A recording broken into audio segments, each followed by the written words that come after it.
ही संकल्प लिया कि हम नरेंद्र मोदी जी को 400 प्लस के साथ में वापस तीसरी बार जिताएंगे। अब की बार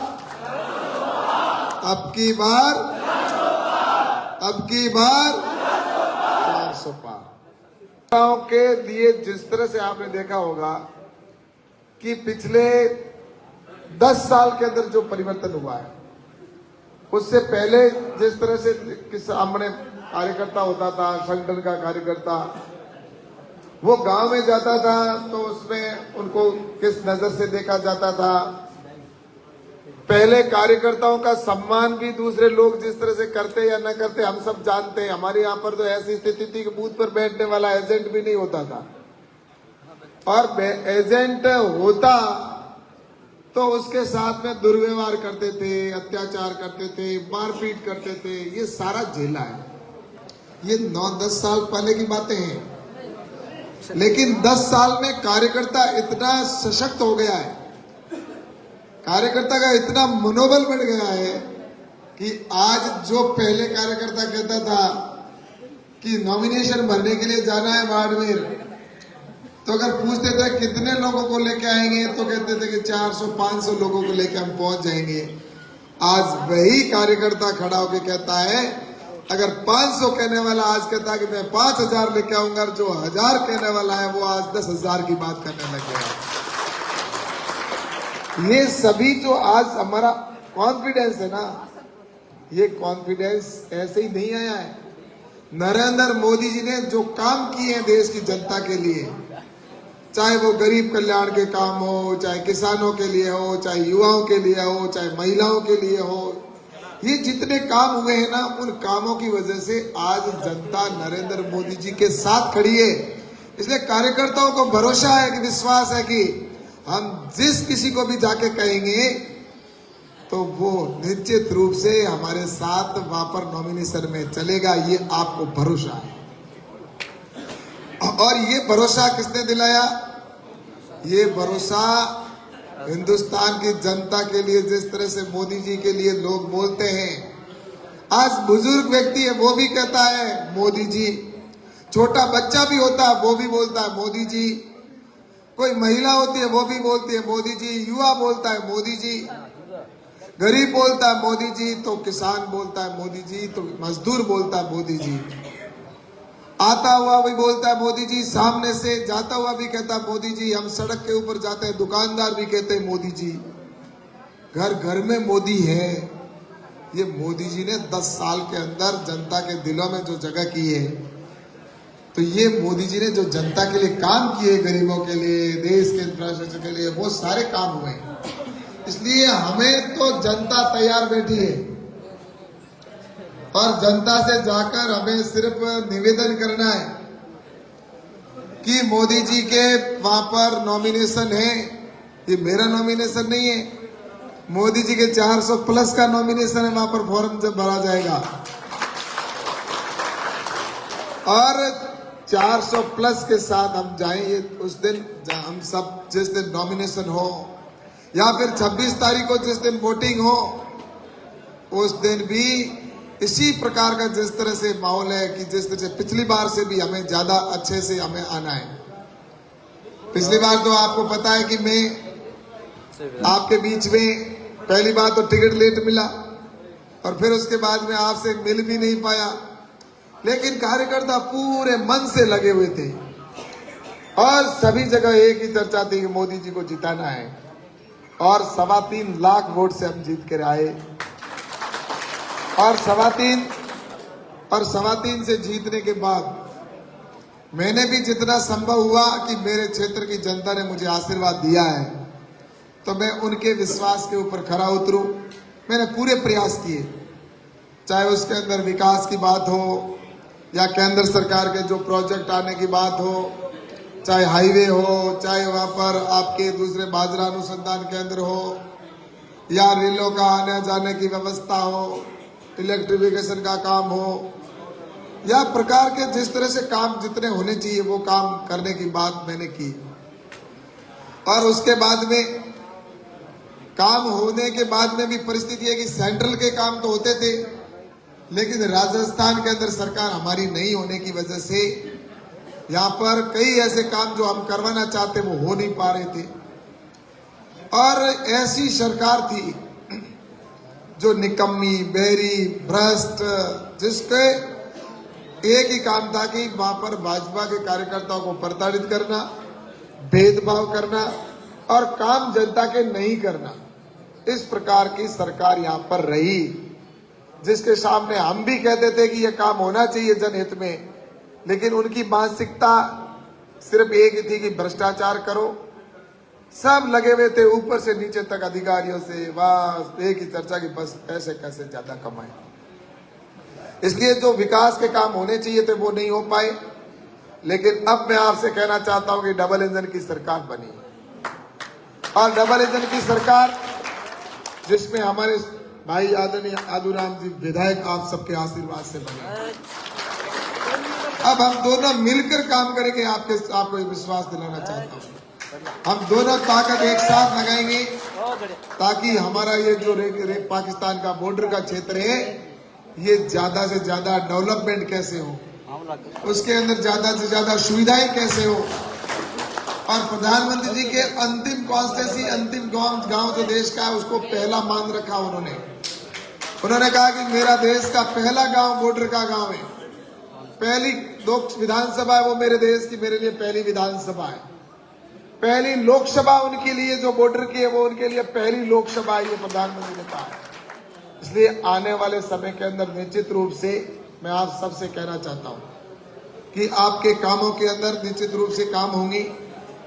और फिर भी मैं आपसे कहना चाहता हूं कि राजस्थान में सरकार के अभाव में कोई काम कई बार कार्यकर्ता फोन करता है, काम होना है, कई बार नहीं भी होता है, क्योंकि आपको पता है कि 8 विधानसभा थी, एक विधायक था सिर्फ सिवाना से अपनी, सारे मेरे से अपेक्षा रखते थे क्योंकि यहाँ पर सरकार भी नहीं, तो फोन करना होता। मान लो आदूराम जी को भी आप कोई काम कहते थे, तो आज अगर आदूराम जी को कोई आप काम करते तो सीधा कलेक्टर को कहते हैं या एसडीएम को, थानेदार को, जिसको कहना वो कह देते, क्योंकि आज विधायक बन चुके। लेकिन उस समय वो मेरे को कहते कैलाश जी ये काम नहीं हुआ, तो मुझे वो भी उनको भी इसी तरह से सारे देखने पड़ते थे।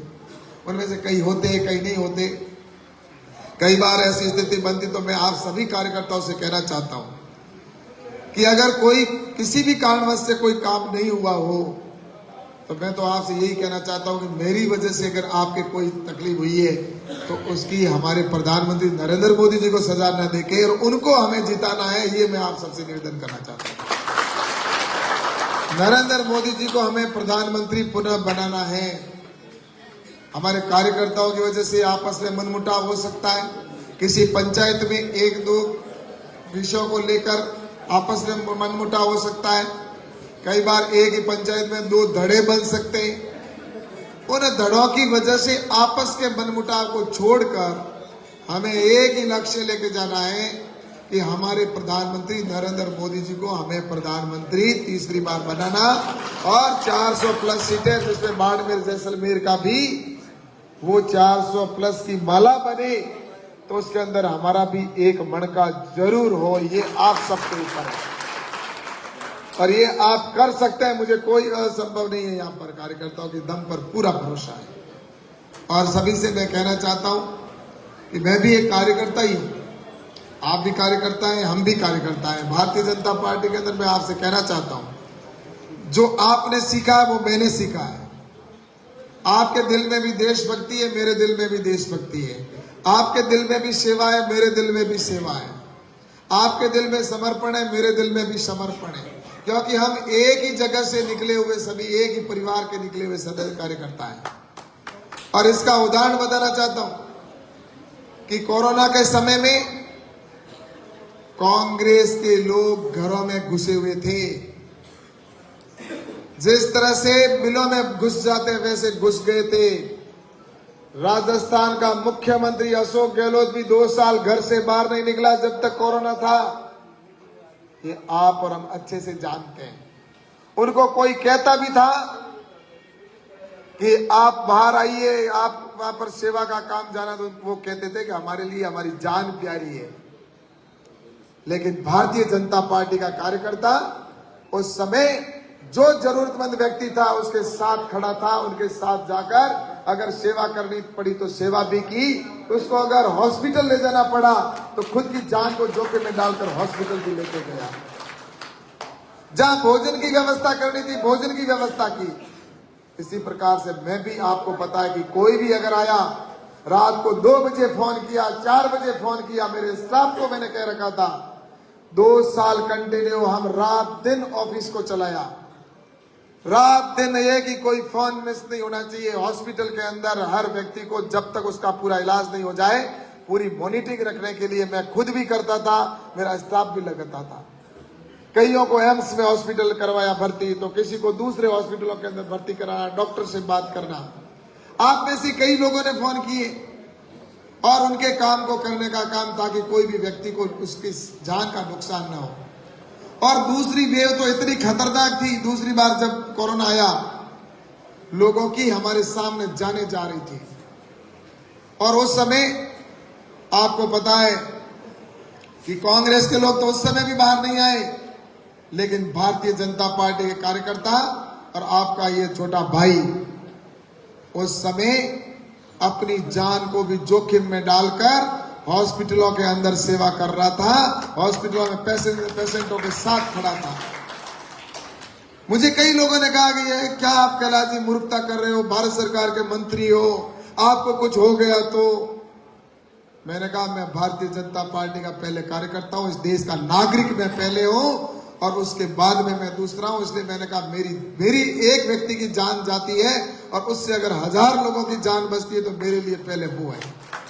और सभी हॉस्पिटलों में गया, ऑक्सीजन कंसंट्रेटर को दिलाने का काम किया, तो ऑक्सीजन के प्लांट लगाना हो, मेडिसिन दवाइयां देना हो, हर प्रकार से उनके बीच में रहकर हमने काम किया था। तो इसलिए मैं आप सबसे कहना चाहता हूं कि हमने काम भी कराए। मोदी जी के जो काम हुए वो किसके काम है आप मुझे बताओ। चाहे वो आज मनरेगा पे काम हो रहा, सेंट्रल का है। अगर कोई भारतमाला की सड़क बन रही है तो सेंट्रल गवर्नमेंट की है। किसान सम्मान निधि का पैसा आ रहा है तो आपके केंद्र सरकार का आ रहा है। आज चाहे शौचालय बना है, चाहे प्रधानमंत्री आवास बना है तो वो भी केंद्र सरकार का है। आज घर घर लाइट लगी है तो भी केंद्र सरकार की है। गैस का, उज्ज्वला का गैस कनेक्शन मिला तो भी केंद्र सरकार का है।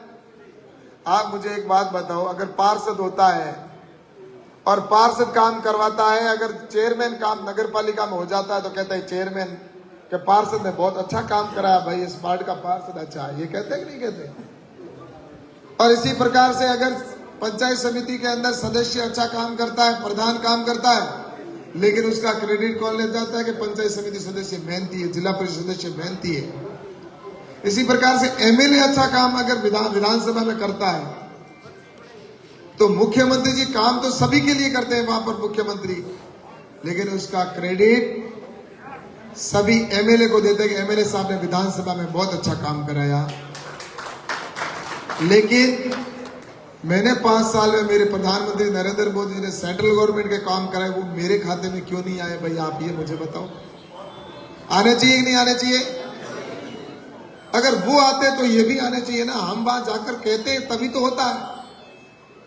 विधानसभा लोकसभा के अंदर बात करना, वहां पर डिबेट करना, सारा मंत्रियों से मिलना, ऐसे ही बाजरा अनुसंधान आ गया क्या?